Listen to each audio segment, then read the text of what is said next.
એકલવ્ય વિદ્યા સંકુલ.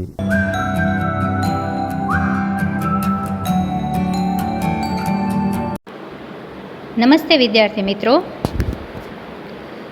આગળના લેક્ચરમાં આપણે ચબૂતરો ચિત્રપાઠ વિશે જોયું હતું અને તેમનો સ્વાધ્યાય પણ આપણે જોયો હતો.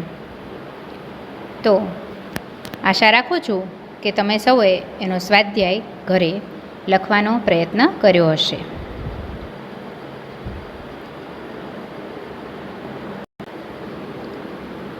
આજે આપણે આપણા અભ્યાસક્રમના ચેપ્ટર નંબર 2 પર્વત તારા એ કાવ્યની સમજૂતી મેળવવાના છીએ.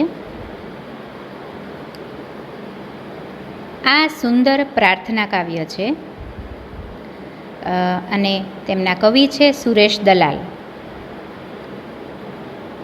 દરેક ચેપ્ટરના કોઈને કોઈ સાહિત્ય પ્રકાર હોય છે, તો આ કાવ્યનો સાહિત્ય પ્રકાર છે પ્રાર્થના ગીત. આ સુંદર પ્રાર્થના છે. પ્રાર્થનામાં આવતા પર્વત, નદી, સરોવર, દરિયો, વૃક્ષો, સૂર્ય, ચંદ્ર, તારા, પાણી, પક્ષી, જીવજંતુઓ વગેરે કુદરતના અંશો છે. અહીં કવિ સઘળા એટલે કે બધા કુદરતના અંશોમાં ઈશ્વરને જુએ છે. આ કાવ્ય છે પર્વત તારા. એ કાવ્યમાં પ્રકૃતિના દરેક તત્વોમાં કવિ છે એ ઈશ્વરનું દર્શન કરે છે, એટલે કે દરેક જગ્યાએ ઈશ્વરને જુએ છે. તો તેનું સરસ મજાનું વર્ણન આ સુરેશ દલાલે આ કાવ્યમાં કરેલું છે.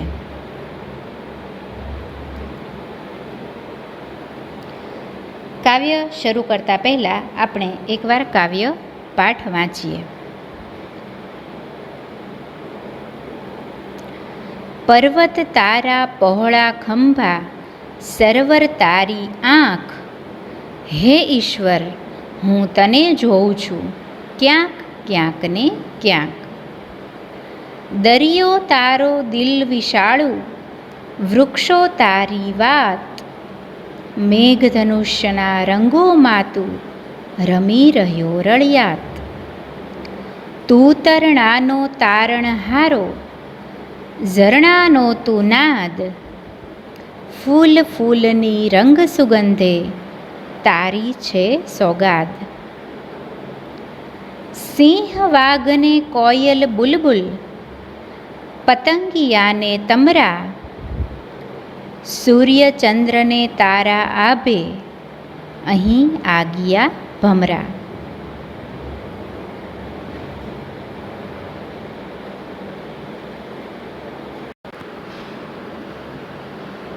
રાડ ત્રાડને લાડની સાથે મોર પીછનો સૂર, સંતા કુકડી રમતો રમતો રહે નજીક ને દૂર. અજવાળાના કાંઠા વચ્ચે અંધારાની નદી વહે, એમાં મારી હોડીને આ કોણ હંકારે તું જ કહે. તો આ કાવ્યના પઠન બાદ હવે આપણે તેની સમજૂતી મેળવીએ.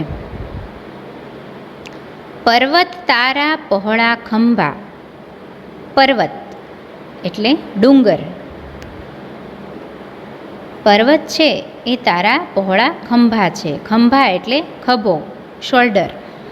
તો અહીં ઈશ્વરને કહીને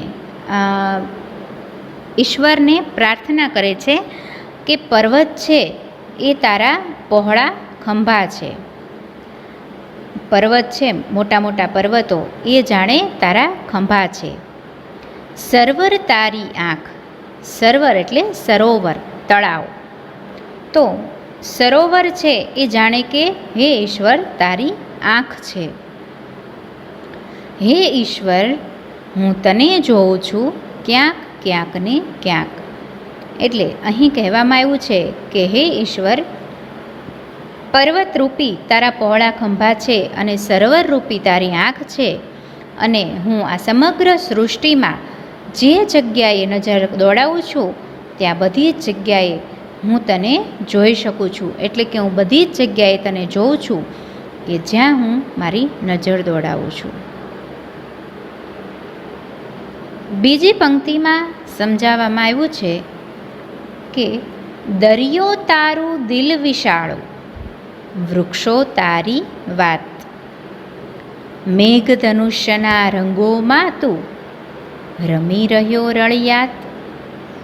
એટલે કે દરિયો છે, સમુદ્ર છે, એ તારું દિલ છે. કેવું દિલ?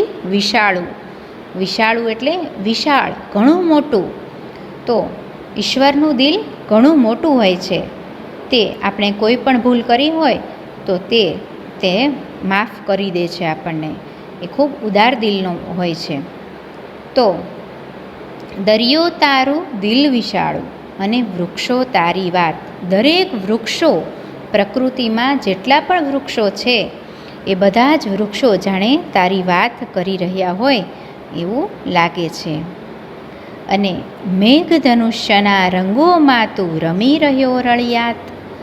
મેઘધનુષ્ય એટલે રેઇનબો આપણે ચોમાસામાં જોવા મળે છે. એ 7 રંગોનું હોય છે. તો એ મેઘધનુષ્યના રંગોમાં તું રમી રહ્યો રળિયાત એટલે તું સુંદર રીતે રમી રહ્યો છે. રળિયાત એટલે સુંદર. તો એ મેઘધનુષ્યના 7 રંગોમાં તું ખૂબ સરસ રીતે રમી રહ્યો છે.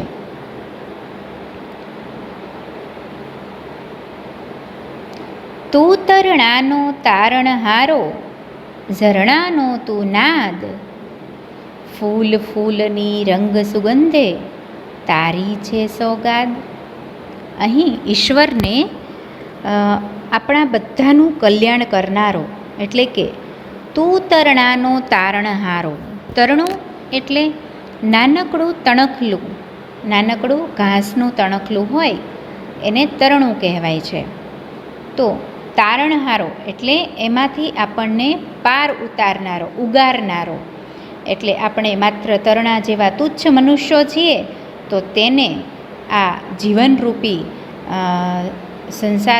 સંસારરૂપી સમુદ્રમાંથી આપણને પાર ઉતારે છે. તો તું તરણાનો તારણહારો. તરણું જે જતું હોય એને તું તારી શકે છે. તો તું એટલો મહાન છે. અને ઝરણાનો તું નાદ. ઝરણું એટલે ખળખળ વહેતું, જે ડુંગરોમાંથી ધોધ પડતો હોય અને એમાંથી જે ઉપરથી પાણી ધીમે ધીમે વહેતું નીચે વહેતું હોય નદી સ્વરૂપે, એને નદી, મોટું હોય તો એને નદી નામ આપવામાં આવે છે. પરંતુ જો નાનકડું એવું વહેણ હોય તો તેને ઝરણું કહેવામાં આવે છે. એટલે એ ઝરણું જ્યારે વહેતું હોય તો તેનો નાદ એટલે તેમાં પાણીનો જે ખળખળ ખળખળ અવાજ આવતો હોય, નાદ એટલે અવાજ, મધુર આપણને સાંભળવો ગમે એવો અવાજ. તો તું તરણાનો તારણહારો, ઝરણાનો તું નાદ એટલે તું ઝરણાનો અવાજ છે. અને ફૂલ ફૂલની રંગ સુગંધે તારી છે સોગાદ એટલે દરેક ફૂલની જાણે રંગો અને સુગંધ દ્વારા તું અમને કંઈક ભેટ આપી રહ્યો છે, અમને સોગાદ આપી રહ્યો છે. સોગાદ એટલે કે ભેટ, ઇનામ. તો આ દરેક ફૂલો જેટલા પણ અહીં ધરતી ઉપર જે ફૂલો ખીલી રહ્યા છે તો એ બધાના રંગ દ્વારા અને સુગંધ દ્વારા તું અમને સરસ મજાની ભેટ આપે છે. એટલે દરેક ફૂલની રંગ અને સુગંધમાં પણ તું વસેલો છે.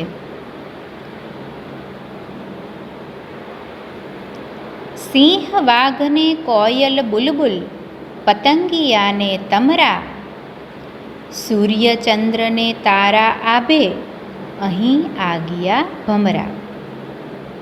હવે આ બધા જમાં તું વસે છે કે સિંહ, વાઘ ને કોયલ, બુલબુલ. સિંહ છે, વાઘ છે, જે બધા પશુઓ છે, પંખીઓ છે, અને આભમાં જે સૂર્ય અને ચંદ્ર અને તારા છે, તો આ બધામાં તારો વાસ છે. હું બધી જ જગ્યાએ તને જોઈ શકું છું. કે સિંહ, વાઘને કોયલ, બુલબુલ, પતંગિયાને તમરા, સૂર્ય ચંદ્રને તારા આભે અહીં આગિયા ભમરા. આગિયા એટલે એક રાત્રે જે અંધકાર હોય, રાત્રિનો અંધકાર, ત્યાં એક લાઇટવાળું જીવજંતુ આપણે જોવા મળે છે. લાઇટ જાણે આપણને એવું લાગે કે રોશની એટલે કે લાઇટ ઉડી રહી છે, નાની નાની લાઇટો ઉડી રહી છે એવું લાગે. એને આગિયો કહેવાય છે.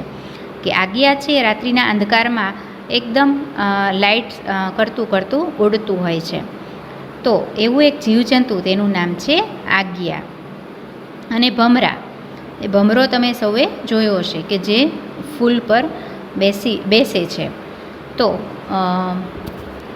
આ બધામાં કવિ છે એ ઈશ્વરનું સ્વરૂપ જુએ છે. સિંહ, વાઘ, કોયલ, બુલબુલ, એક ચકલી જેવું નાનકડું પક્ષી છે બુલબુલ, પતંગિયા, બટરફ્લાય અને તમરા. તમરા એ પણ રાત્રે આપણે એકદમ રાત્રિના 12 કે 1 કે 2 વાગ્યાનો સમય હોય ત્યારે બધું જ શાંત થઈ ગયું હોય ત્યારે તમરાનો તીણો અવાજ આવે છે, જે આપણે શાંતિથી સાંભળીએ તો આપણને સંભળાય છે કે રાત્રે છે એ તમરા નામના જે જીવજંતુઓ છે એ બોલતા હોય છે. તો એ તમરા અને સૂર્ય ચંદ્રને તારા આભે અહીં આગિયા ભમરા. એટલે સૂર્ય છે, ચંદ્ર છે અને તારા એ આભે એટલે આકાશમાં, અને અહીં એટલે કે અહીં ધરતી ઉપર અમને બધી જ જગ્યાએ હે ઈશ્વર આ બધા સ્વરૂપોમાં તારું સ્વરૂપ અમે જોઈ શકીએ છીએ.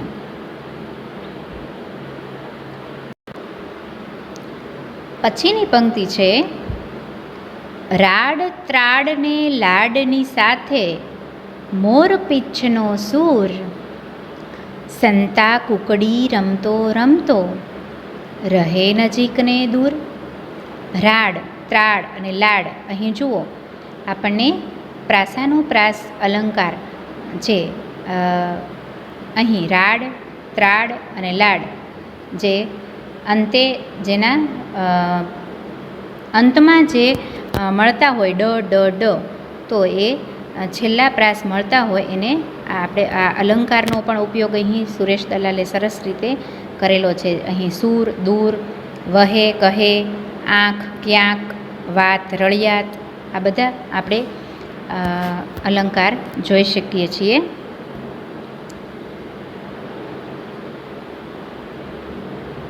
રાડ ત્રાડને લાડની સાથે મોરપીંછનો સૂર.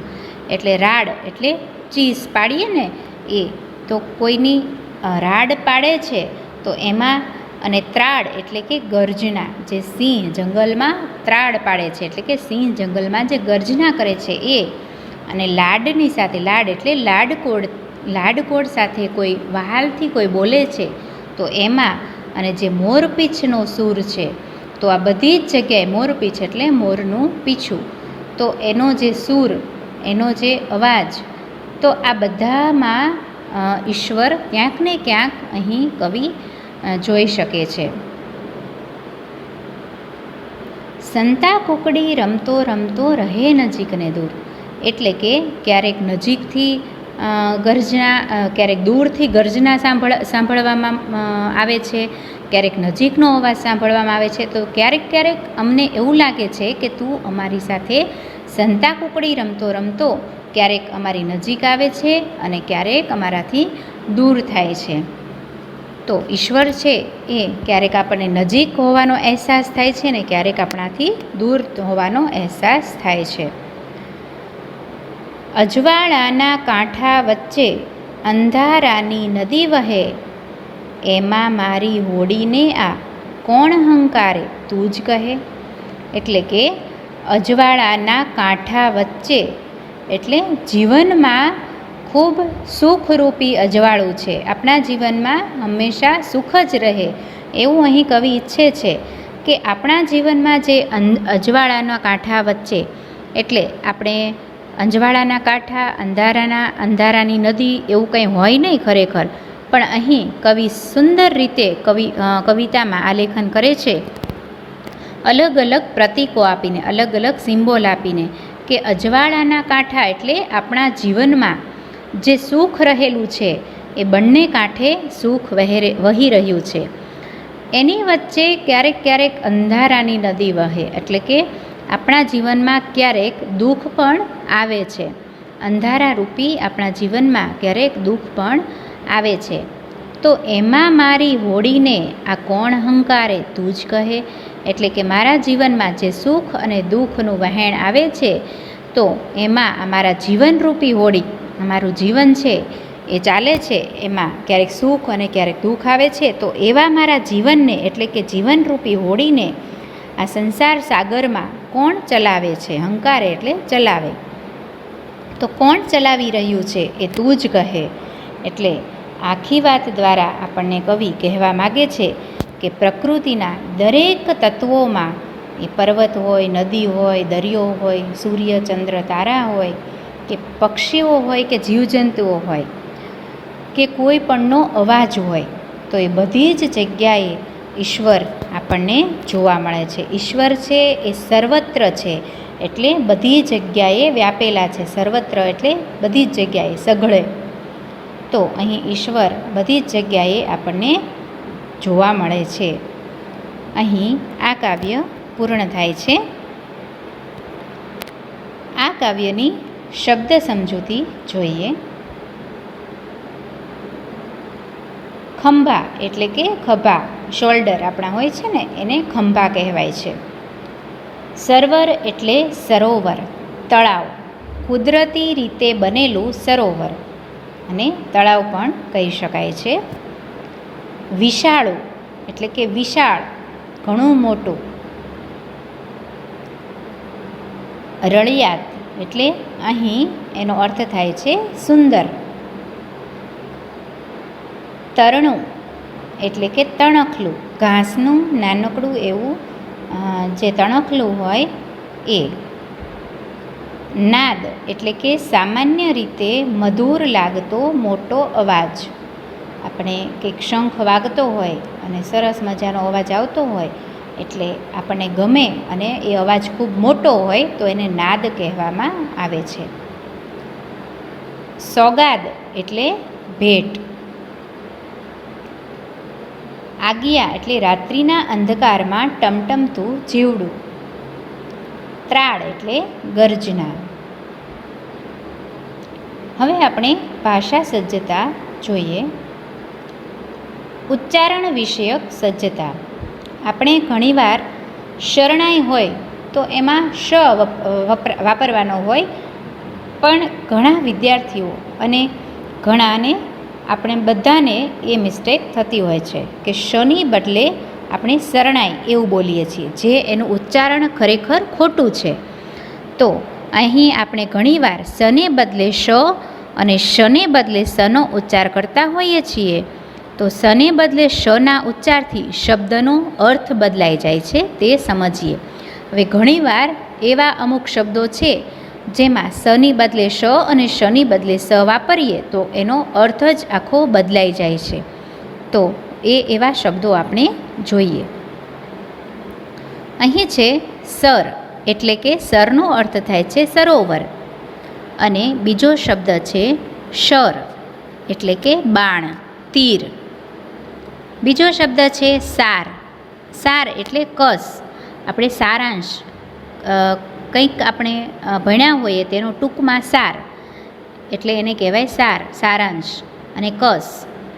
અને સની બદલે જો શ વાપરીએ, શાર, તો એનો અર્થ થાય છે છિદ્ર એટલે કાણું, હોલ. સત એટલે સત્ય એટલે સાચું, ટ્રુથ, અને શત એટલે 100, 100.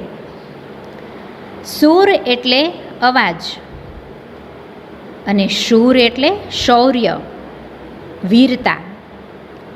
કેસ એટલે કે મુકદ્દમો, અને કેશ એટલે વાળ. અહીંયા સ અને શના લીધે આખો કેસ, આપણે જે અદાલતમાં કેસ લડીએ એવું કહીએ ને, તેનો ગુજરાતી શબ્દ છે મુકદ્દમો, અને કેશ એટલે વાળ. પાસ એટલે ઉત્તીર્ણ. એટલે આપણે કહીએ કે અમે આમાં પાસ થઈ ગયા પરીક્ષામાં, તો એ ઉત્તીર્ણ થઈ ગયા. અને પાશ એટલે ફાંસો. પાશ એટલે ગળે ફાંસો ખાઈએ તો પાશ કોઈ બાંધી દે તો એને કહેવાય કે પાશ, તો ફાંસો.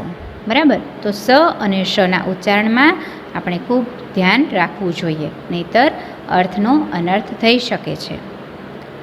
એ પછીનું આપણે ભાષા સજ્જતામાં જોઈએ કે કૌંસમાંથી યોગ્ય અક્ષર પસંદ કરી અને ખાલી જગ્યા પૂરો. આ તમારે તમારી રીતે એક્સરસાઇઝ કરી અને બુકમાં લખવાનું છે કે નુકસાન કે નુકસાન શું એમાં આવે, સા સાચો છે કે શા. એવી જ રીતે સીવણ કે શિવણ, સરોવર કે સરોવર, રિશેષ કે રિસેસ, સમસ્યા કે સમસ્યા, શિકાર કે શિકાર, શાબાશી કે સાબાસી સાબાશી, વિશેષ કે વિશેષ. બે શે છે તો એમાં પણ ઉચ્ચારણ ફેર થાય તો શબ્દના અર્થ બદલાઈ શકે છે. તો અહીં તમારે આ એક્સરસાઇઝ જાતે કરવાની છે.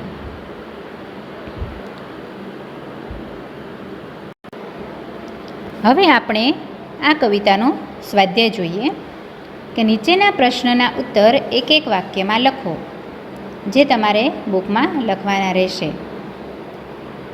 કવિ પ્રકૃતિમાં કોના દર્શન કરે છે? કવિ પ્રકૃતિમાં ઈશ્વરના દર્શન કરે છે. બીજો પ્રશ્ન છે, કવિ કોને ભગવાનની આંખ ગણે છે? તો આપણે કાવ્યમાં જોઈ ગયા કે કવિ સરોવરને ભગવાનની આંખ ગણે છે. ત્રીજો પ્રશ્ન છે, ઈશ્વર સંતા કુકડી ક્યાં રમી રહ્યો છે? તો જવાબ છે, ઈશ્વર મેઘધનુષ્યના રંગોમાં સંતા કુકડી રમી રહ્યો છે. ચોથો પ્રશ્ન છે, ઈશ્વર કયા સ્વરૂપે સોગાદ આપે છે? તો એનો જવાબ છે, ઈશ્વર ફૂલોના રંગ અને તેમની સુગંધ સ્વરૂપે આપણને સોગાદ આપે છે. પાંચમો પ્રશ્ન છે, હોડીને કોણ હંકારતું હશે? તો તેનો જવાબ છે કે હોડીને ઈશ્વર હંકારતા હશે. હવે નીચેની કાવ્ય પંક્તિ સમજાવો, જે રાડ ત્રાડને લાડની સાથે મોરપીંછનો સૂર સંતા કુકડી રમતો રમતો રહે નજીકને દૂર. તો અહીં આ બધાના રાડનો અવાજ એટલે કે ચીસનો અવાજ, ત્રાડ એટલે કે ગર્જનાનો જે અવાજ આવે છે તે, અને લાડની સાથે મોરપીંછનો સૂર. તો આ બધાના અવાજ સાથે એ અવાજ ક્યારેક આપણી નજીક આવે છે, ક્યારેક આપણાથી દૂર જાય છે. તો આ બધા અવાજોની વચ્ચે સંતા કુકડી રમતો રમતો ઈશ્વર ક્યારેક આપણી નજીક આવે છે અને ક્યારેક દૂર થાય છે. તે તમારે તમારી ભાષામાં સમજાવવાની છે. નીચે આપેલી કાવ્ય પંક્તિ પૂર્ણ કરો. તું તરણાનો તારણહારો. એ કાવ્ય તમારે પૂરી કરવાની રહેશે કે તું તરણાનો તારણહારો, ઝરણાનો તું નાદ, ફૂલ ફૂલની રંગ સુગંધે તારી છે સોગાદ, સિંહ વાઘને કોયલ બુલબુલ, પતંગિયાને તમરા, સૂર્ય ચંદ્રને તારા આભે અહીં આગિયા ભમરા. નીચેના શબ્દોના સમાનાર્થી શબ્દો આપો. અહીં તમારે આ શબ્દોના સમાન અર્થવાળા શબ્દો લખવાના છે કે આંખ એટલે કે લોચન, નયન, ચક્ષુ. તમને ગમતો અર્થ લખી શકો છો. બીજું છે ઈશ્વર એટલે કે ભગવાન. ત્રીજો છે દરિયો એટલે સમુદ્ર, સાગર. ચોથું છે વૃક્ષ એટલે તરુ, ઝાડ. પાંચમું છે નાદ એટલે અવાજ, રવ. છઠ્ઠું છે ફૂલ તો પુષ્પ, કુસુમ. બરાબર. તો અહીં તમે સમાનાર્થી શબ્દ લખજો. હવે છે નીચેના શબ્દોના વિરુદ્ધાર્થી શબ્દો આપો. પહેલું છે પહોળું, તો એનું વિરોધી શબ્દ શું થશે? સાંકડું.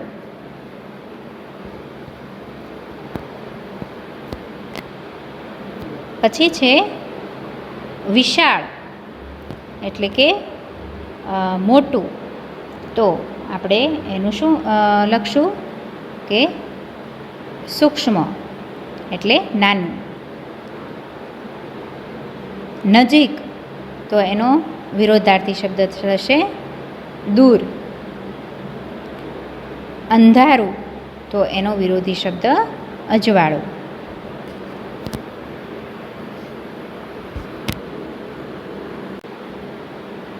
પછીનો પ્રશ્ન છે કે ઉદાહરણ પ્રમાણે કાવ્યમાંના પ્રાસની શબ્દ જોડી બનાવો.